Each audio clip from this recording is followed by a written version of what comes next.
Hey guys, this is Jan for Chess24. We've had an action-packed round in the Tata Steel Masters in Wijk aan Zee with some exciting games. I will take a look at the clash of the veterans between Vladmir Kramnik and Vishy Anand, while Peter Svidler is covering the game between Timo Radjabov and Vidit. So, Vladmir Kramnik versus Vishy Anand, they of course know each other extremely well. The two oldest participants in the field, the two former world champions. Vladmir Kramnik at age 43 has had a rough tournament so far, has 2 points out of 6. Well, Vishy's been doing better. Vishy has 3.5 points out of 6, has not lost a game, made 5 draws, 1-1. So it's a question if Vishy can climb even higher or if Kramnik can make his score a little less acceptable in their direct encounter. This, I think, is the 93rd classical game between the two. Vladmir Kramnik has the tiniest of leads, has won one more game than Vishy against each other. So should Vishy win this one, he would even the scores between the two. Kramnik goes for 1e4, and after e5, knight to f3, knight to c6. This time around he chooses the Italian, which he's played a lot over the last couple of years. But previously in the tournament we have seen him play bishop to b5, the Rilopet against Shahmatyarov. Bishop to c4, bishop to c5, so far so good. And here Kramnik plays a move that you very often see at beginner's level, but not that often at the highest of levels of chess. He plays the move knight to c3. At the high levels they usually prefer the setup that both of these guys have a lot of experience with, where white puts the pawn on c3, trying to restrict the knight from coming anywhere and hinting at advancing in the center ASAP with pawn to, well, not ASAP, but potentially with pawn to d4. Zach Kramnik plays knight to c3, knight to f6 and d3, which looks fairly harmless, but he doesn't do this to get his symmetrical position, but instead to generate initiative in a different way.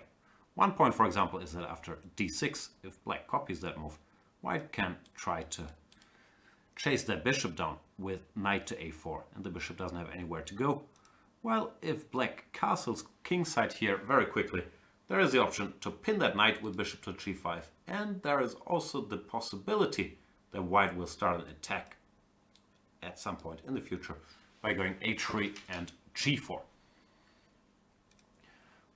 That explains Vishy's next move. He plays pawn to a6, which makes sure this bishop has a comfortable retreat to a7, so knight a4 is pretty much off the table, and black also does not commit to anything yet, just makes a useful move and waits to see what white wants to do next.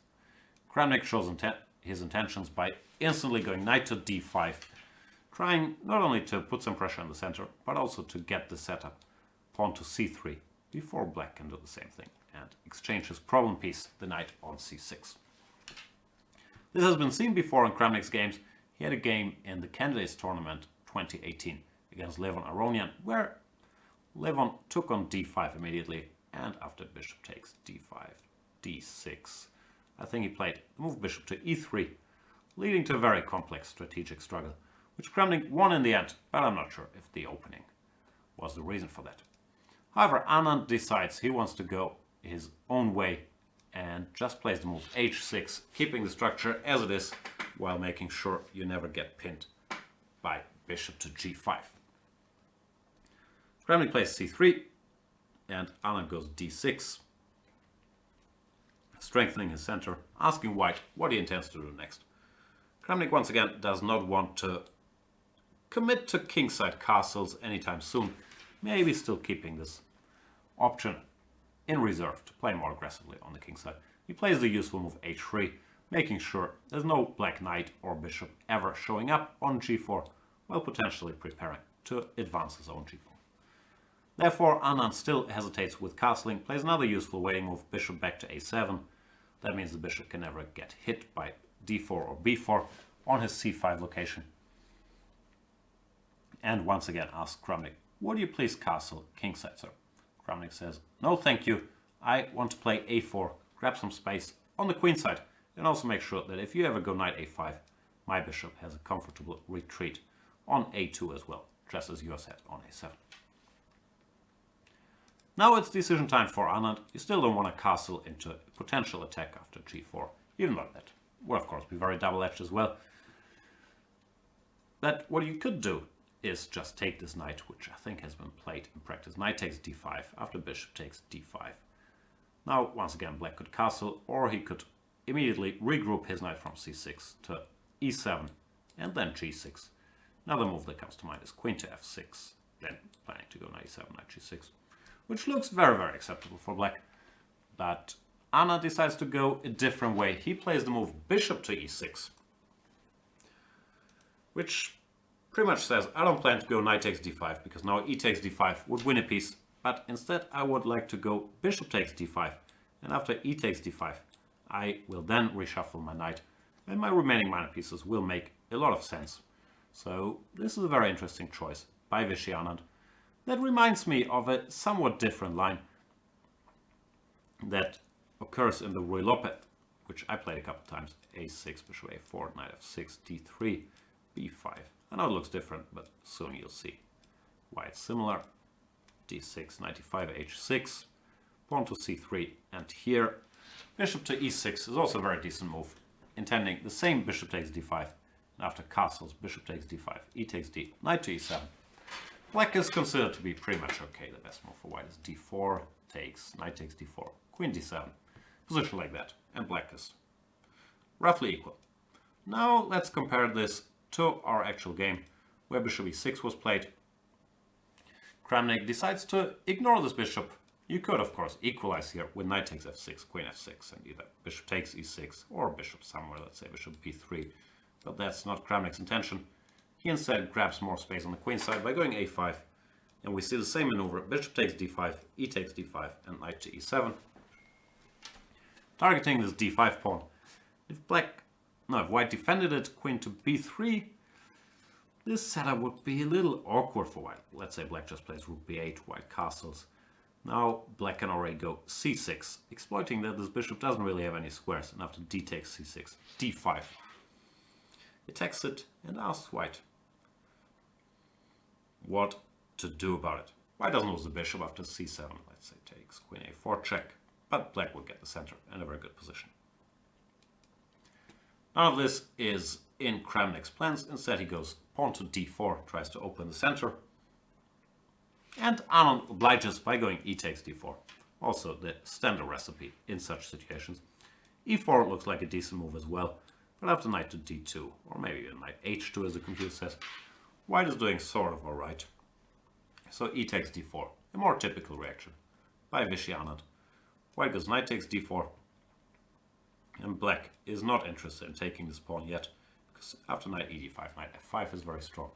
If you take with the other knight, knight f takes d5, once again this tactic, knight to f5, does work. Or bishop takes d5 followed by knight f5. We want to keep it simple, attacking the pawn on g7 and the knight on d5. And white is doing well.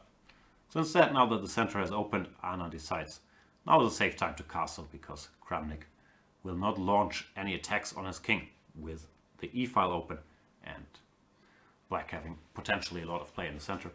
Or so Vishy Anand probably thought.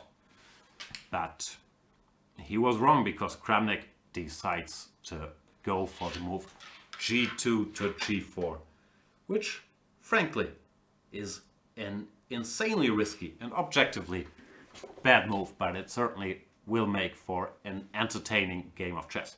The idea is very obvious and very brutal. White wants to go h4, g5, open the h-file, h takes g, and then check file, checkmate on that very h-file. However, there's a lot of other stuff going on in the position, and conventional thinking teaches us, with the center so open and with pieces not really developed yet, such an attack cannot be crowned with success. And that's also what the computer tells me. Anand in this position has a choice, but he decided to take the pawn on d5 reasonably quickly, which is logical. It's a central pawn, and the e-file now is also open for black's use. Black can give a check here.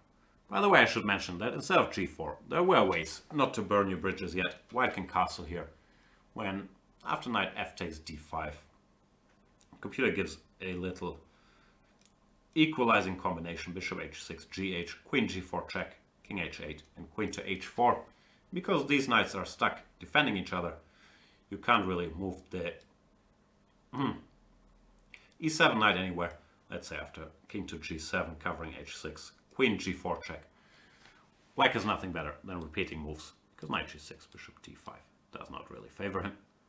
However, Kramnik 2018-2019 is generally not interested in forcing any draws out of the opening, and of course after short castles, Black wouldn't be forced to take that pawn either. You can just play a move like queen d7, intending rook to e8. The Black is a perfectly sound position, but so does White after whatever, knight f3. Position would be roughly equal.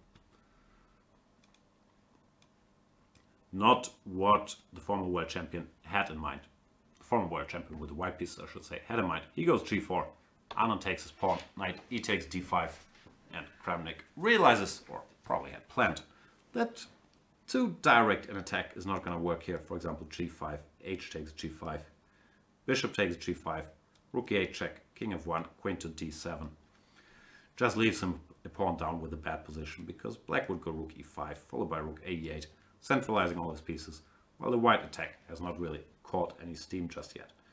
And if you go for the direct h4 here, there are many problems for White.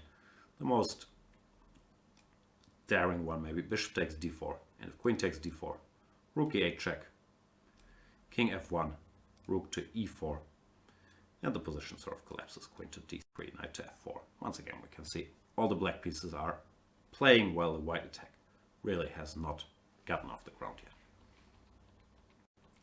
So Kramnik plays a sort of quiet move to follow up his pawn sacrifice with g4. He goes king to f1, just goes out of the way on the h-file, and saying, you know what, I want to improve my position, queen f3, h4, g5, and checkmate you. But objectively, that is not really supposed to work.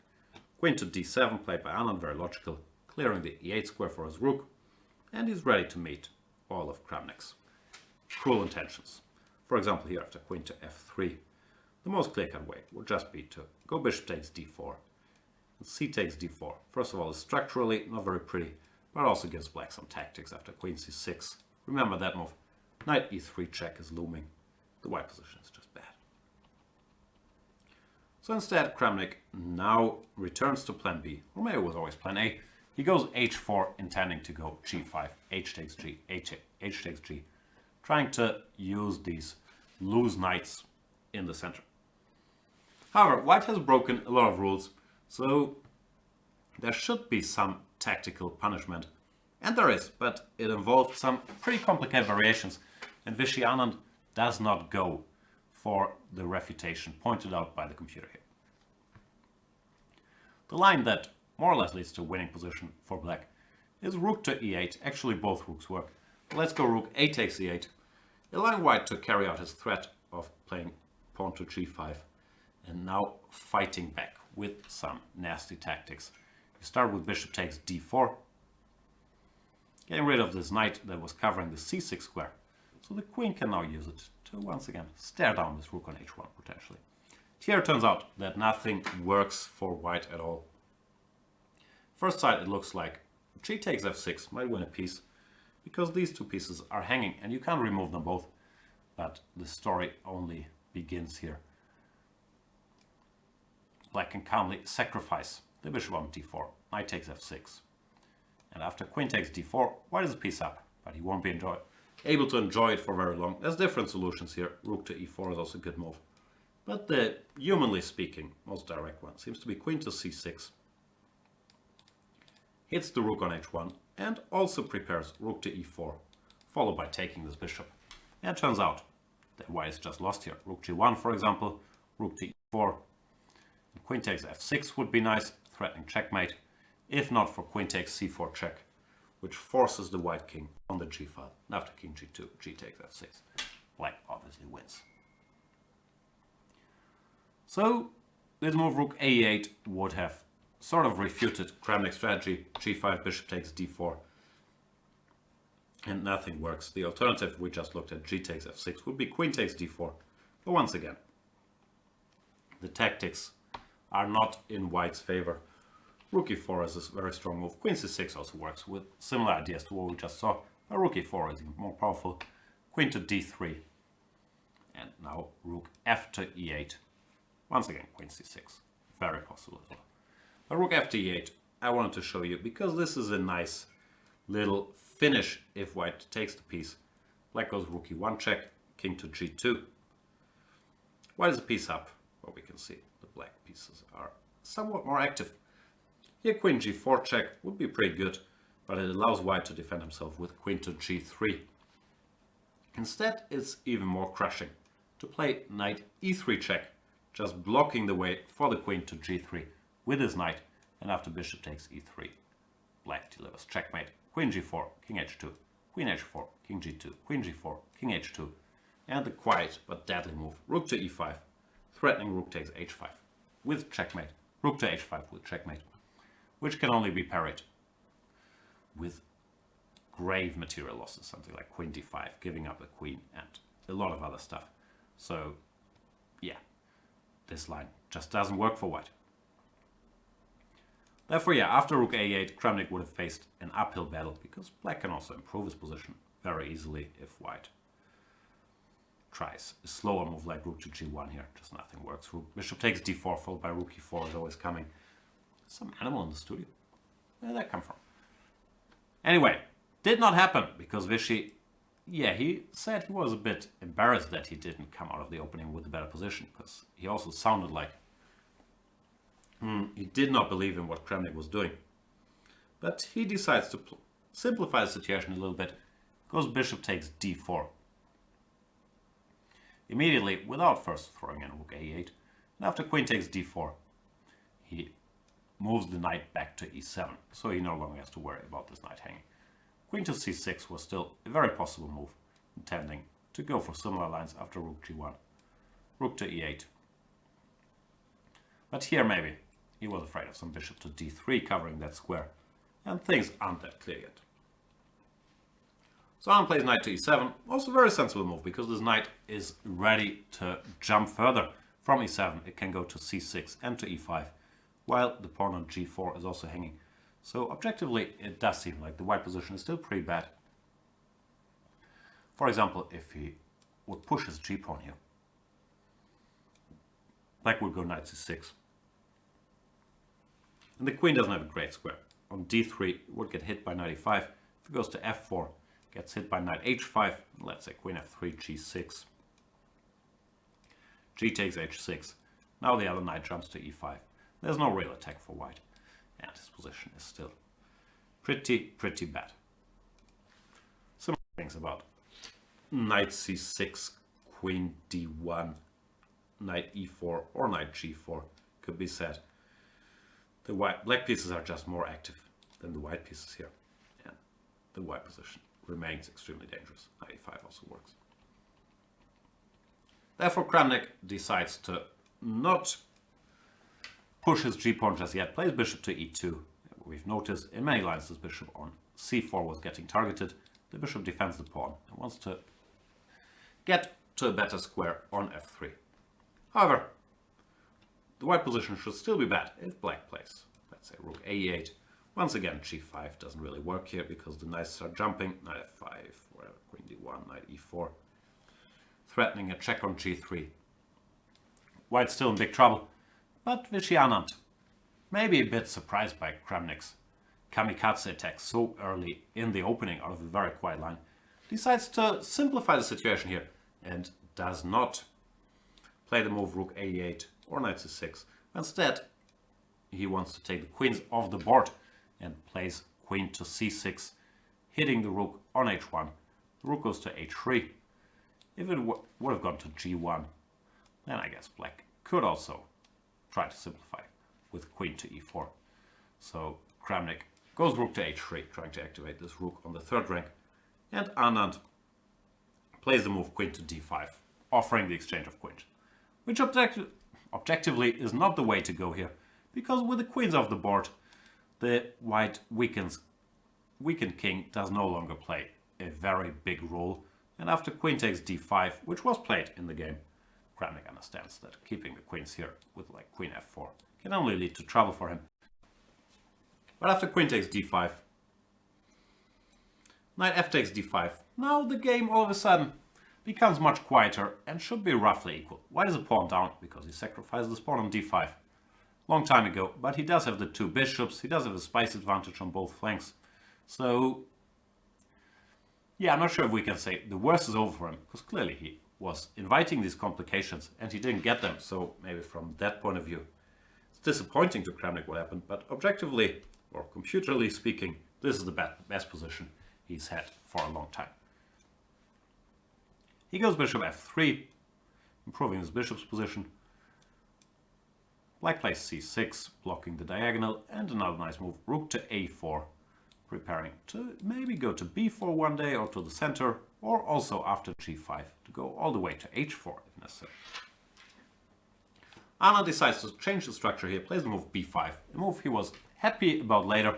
Computer doesn't see a real need for it, but it does change the nature of the position, and Anand didn't feel like waiting around for g5 to happen. b5 more or less forces white to take on b6, because if not, getting the pawn here would be a big improvement for the black structure. A takes b6, knight takes b6, rook to e4, rook f to e8. And the status quo is still unchanged. White is a pawn down, but he has full compensation because of his strong bishops.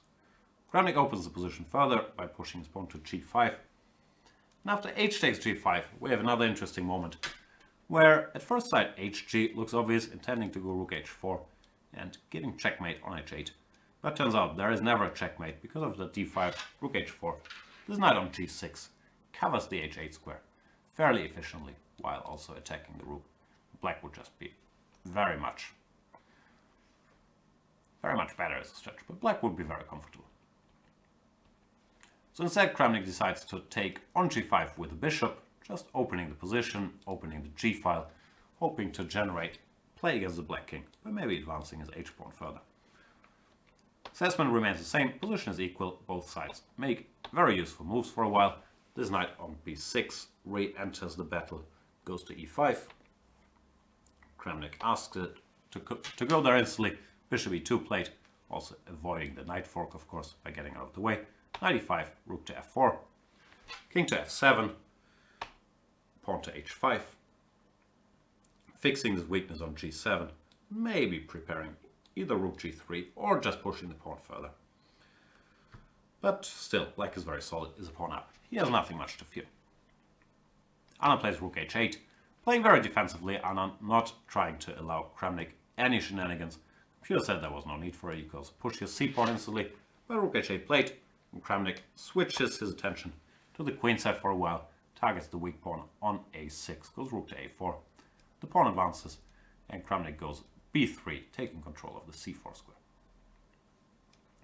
Anand plays rook b8, attacks that pawn, Kramnik defends it, Anand defends his pawn with rook to b5, and Kramnik plays bishop to c2. Computer also indicates the move bishop to a3 here, intending to meet c5 with f4, gaining space, and white remains quite comfortable in spite of the lacking pawn.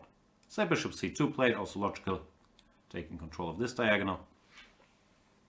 Now plays c6 to c5, a move he was happy with later, because now he's generating some play. He's threatening to play c4, and if white takes, after knight takes c4, or d takes c4, but probably knight takes, black all of a sudden would have a passed a pawn.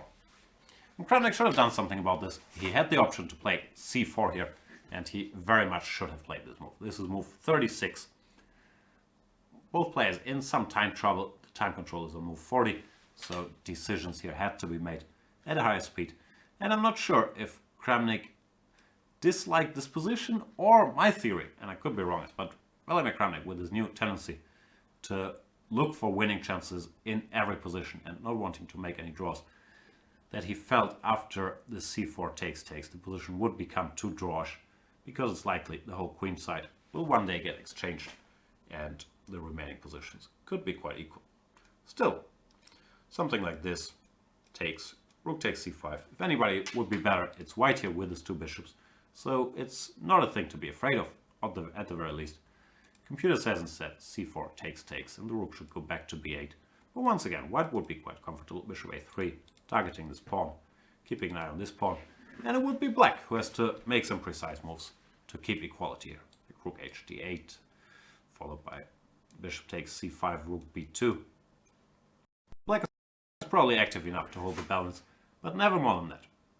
Long story short, c4 good move. Kramnik doesn't play it. Instead plays rook ah4, recommitting to the king side. But the rook has been there already, and there's not all that much to do over here. And the big drawback is that after rook h4, c4, Anand is getting his passed pawn on the a file, which really changes the situation. And from now on, black is very much in the driver's seat. Kramnik tries to generate some activity on the king side, but Anand continues to play very, very safely. Goes rook c5 now after rook g3, which hints at plans to target his g7 pawn.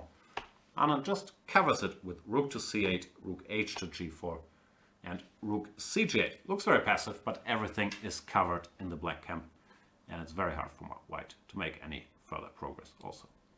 Keep in mind the h5 pawn is under attack. So Kramnik has nothing better than defending it, thereby giving up his pressure on g7. Plays rook h3. This is move 41, so the players have made it past the time control, have more time to think. Anand decides to use his rook on a8 to support the march of his a-pawn. Kramnik understands his position is not great, goes back to g3, targeting the g7 pawn, asking Anand if he would like a move repetition with rook a back to g8. But now Anand, with thinking time, does no doubt realize that only he can be better here with his extra pawn and his passer, and declines the invitation to repeat moves. Instead, decides to take on h5, a strong move. After rook takes g7, king e6. Turns out that the knight on c4 is so strong that it's a very good bodyguard for the black king, controlling that e3 square. While black still has all his trumps. The a-pawn can run, the knight can potentially jump to f5, black could double rooks on the h-file, and then try to activate his rooks further. So long story short, white is in big trouble, and Vishy Anand, after the time control, plays a flawless game. Keeps putting pressure with every move. Kramnik goes bishop a4, blocking that a-pawn. So Anand decides, alright, I'll use my rook for other purposes. Goes rook h8, trying to activate these rooks. Kramnik plays bishop to f4, which might have been played with the hope in mind, even though this rarely happens at world champion level, that one side blunders mate in one. But if black were to play knight f5, attacking both the rooks, the game would end very, very suddenly after bishop to d7 checkmate. Not happening though. Anand keeps playing well, goes rook h2 check. If the king were to go forward here, king f3, problem is always knight e5 check is very unpleasant. This rook no longer can go to the e3 square, so king f3 not very tempting, therefore the king goes back. After king f1, Anand uses the chance to activate his rook further by going rook h1 check. He doesn't mind the exchange of one pair of rooks here after rook to g1. White would never have an attack anymore without his two rooks, and black could continue conversion by, for example, rook 8 h3, targeting this pawn. Instead, king e2 is played, rook to a1, asking this bishop to please clear the a file so Anton the a-pawn can march even further. Kramnik goes bishop b5, does not stop fighting yet, because bishop b5 introduces the idea of bishop takes c4, followed by rook e3 check. However, Anand continues playing flawlessly, goes rook a2 check, once again asking the white king for an awkward decision. We've already seen king f3 always has a problem, that it blocks this check, so white would be out of threats. And, for example, rook h2 would be pretty unpleasant. Therefore, the king once again has to go back, and we see the same mechanism we've seen before. The h1 square is used to activate the second rook as well. Rook h1 check, king to g1, and rook a1. All of a sudden, these rooks start operating on the back rank, hinting at the idea of going rook g1 check, exchanging one of these rooks, after which there's no more white initiative to deal with. However, this is a key moment in the game because Anand had to figure out how he wants to react. Move bishop takes c4. If you guys feel like calculating, this is a good little tactics exercise if you haven't seen the game yet. How does black win here? I'll tell you first what he shouldn't do. He shouldn't recapture, because after d takes c4, rook b3 check, king f5. Let's say rook takes e7, bishop h2 was also possible, but for clarity's sake. Here you just get an equal rook ending that would end peacefully, so d takes c4 is not the way. Another attempt, somewhat more cunning, would be rook h2 check, exchanging a pair of rooks, king f3, rook takes, bishop takes, and now taking the pawn. Well, it still looks like black is doing extremely well with his extra pawn and a passer. But white is a very strong move. Rook to g4 targets the c4 pawn. It turns out that black can't really defend that comfortably, except for the very, very awkward rook to a4. Because king d5 would run into rook d4 check, king c5, bishop d6, winning a piece. So now that we know what does not work, let's come to what does work. Anand has the absolutely crushing move, knight to f5, ignoring this bishop, but doing everything else. This knight attacks both white rooks and also happens to threaten checkmate in one move via knight h4 check. And it turns out there's just nothing that white can do, but if he removes the bishop, knight h4 is checkmate. If he moves one of the rooks, black just takes the other, or goes knight h4 mate, but let's say rook wherever. Rook d3. Checkmate is also coming. And rook to g4. Just knight takes g7. So there's just nothing to do. The game is over. Knight f5, which Anand must have seen from far away because it's the only winning move. Just ends the game. Not literally, because Kramnik continues for a couple moves. But after bishop takes d5, king takes d5. White still has all his problems. Rook d7 check would have been met by king to e6, targeting this rook and still threatening checkmate. For example, rook g3, knight h4 check, king g3, and rook a1 mate, construction we've seen already. Instead, after king takes d5, Kramnik continues his agony a little bit with king to f3, but now black just takes the exchange, and the a-pawn will win the day. This is not a complicated conversion for a player of Vishy Anand's level. He just pushes his a-pawn, a4, king g4, a3, rook a7, a2. The winning plan is pretty simple. You want to go rook to h2, defend the pawn with the other rook, then move your rook from a1 away, and then queen that pawn, costing white's remaining rook. Therefore, Kramnik does resign after king f5, rook h2, say g4 here, rook f1, and there's nothing to play for left. So Vishy Anand scores his second victory in the tournament with the black pieces against the risk-taking Vladmir Kramnik that we've gotten used to ever since the Candidates Tournament 2018. And clearly Kramnik shows no signs of slowing down or of playing more quietly in the year 2019. He played a line in the opening with his g4 that was just excessively risky. However, after Anand sort of believed his opponent a little bit and decided to simplify into this equal ending, which he didn't have to do, Kramnik was back in business, and the second key moment would come on move. Where is it? 35, almost 36, where white really had to play c5, c4 to stop black from going c4 himself and getting that passed pawn. That didn't happen, so Anand wins the game, and that means that in the tournament, Vishy Anand now joins the group of leaders. Let's have a look. After 7 rounds played, all of a sudden we have 5 players in front. Jan Nepomniachtchi, Ding Liren, Dutch local hero Anish Giri, and world champion Magnus Carlsen constitute the leading group together with Vishy Anand, who at age 49 is having a great tournament thus far. Vladmir Kramnik, not having his best of tournaments, lost a lot of rating. He's in shared last place with the other Dutch representative Jordan van Foreest.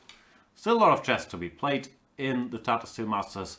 It's 13 rounds total, so there's still 6 rounds to play and everything can happen. I will be covering the action live with 8-time Russian champion Peter Svidler every day on chess24.com. Pay us a visit if you feel like. Thank you guys so much for watching this video, and hopefully see you in the next one.